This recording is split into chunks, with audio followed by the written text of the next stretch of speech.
ফুলে ফুলে রঙিন আভা ছড়াচ্ছে নাটোরের উত্তরা গণভবন। কোথাও রক্তিম, কোথাও বা বেগুনি রঙের শোভা। আবার নজরকাড়া হলুদ রঙের সোনালু মুহূর্তেই প্রকৃতিকে করে তুলছে রূপসী। গ্রীষ্মের খরতাপে ক্লান্ত মনে যেন শান্তির সুবাতাস বইয়ে দেয় এই ফুলের রূপ। প্রকৃতির এই বর্ণিল ছোঁয়ায় মুগ্ধ দর্শনার্থীদের ভিড় যেন এখানে চিরচেনা দৃশ্য। ঢাকার বাইরে প্রধানমন্ত্রীর দ্বিতীয় বাসভবন হিসেবে পরিচিত উত্তরা গণভবন এখন যেন এক ফুলের রাজ্য। গ্রীষ্মের নানা রঙের ফুলে জায়গাটি পেয়েছে এক নতুন রূপ। ঋতুচক্রে গ্রীষ্ম মানেই শুধু তাপদাহ নয়, রঙেরও উৎসব। প্রচণ্ড গরমের মধ্যেও কৃষ্ণচূড়ার আগুন রঙা আভা, জারুলের নরম বেগুনি সৌন্দর্য আর সোনালু ফুলের হলুদ ঝাড় এনে দেয় প্রশান্তি। সুদৃশ্য গেট দিয়ে ভেতরে ঢুকলেই চোখে পড়ে লাল, বেগুনি আর হলুদের। ভবিষ্যৎ হোক নিরাপদ, বিনিয়োগ হোক বিশ্বস্ত, আর আমার পছন্দ সল্ট বে। ওয়েলকাম টু সল্ট বে।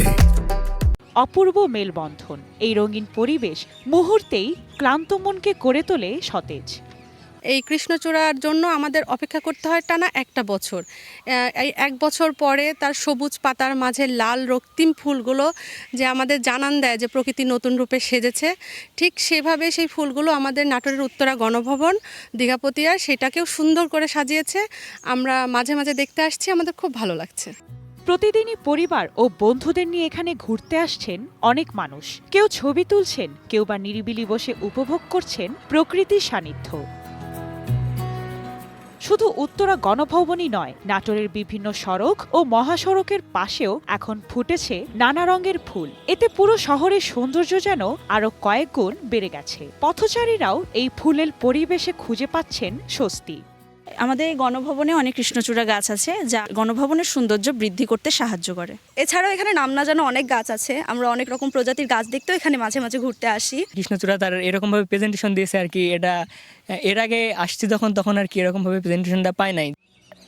দর্শনার্থীরা জানান তারা প্রায়ই এখানে ঘুরতে আসেন, তবে গ্রীষ্মে ফুলে সেজে ওঠা এই জায়গাটি তাদের কাছে আরো বেশি আকর্ষণীয় লাগে। অনেকের মতে এমন মনোরম পরিবেশে কিছুটা সময় কাটালে মানসিক প্রশান্তি মেলে, যা ব্যস্ত জীবনে এনে দেয় ভিন্ন এক স্বস্তি। One national desk.